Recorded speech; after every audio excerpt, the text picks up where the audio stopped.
dah. Bismillah, bismillah. Sikit lah. Oh, iPhone. Woi, satu. Kasih. Oh, iPhone. Okay, alright guys, Hadi luck dia. Hari ni Hadi nak bagi hadiah misteri dekat followers. So kita tengok dia orang ni ada tak follow IG tag dengan Hadi luck dekat TikTok. Okay, kita nak tengok guys, dia ada tak follow IG tag dengan Hadi luck dekat TikTok. Okay, abang ada tak follow IG tag dekat TikTok dengan Hadi luck? Gentle. Serius lah. Ada. Dia ada follow IG tag dekat TikTok Dia ada follow Hadi luck. Kayaknya memang kenal lah saya. Kenal? Serius? Nampak tak guys? Oi, dia ada follow IG tag dekat TikTok Kita takkan nak menipu bulan-bulan puasa. Allah. Masya Allah guys. Dapat?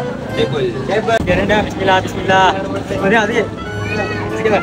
Oh, iPhone. Oi, nasib baik. Okay guys, nampak dia ada follow kedua-dua TikTok Daripada Iman Gadget bang. Daripada Iman Gadget. Daripada Iman Gadget. Oh, yang dekat tengah bandar. Saya kat ke pergi? Oh, keren. Mantap abang. Selamat guys. Dia ada follow Dia ada follow IG tag dekat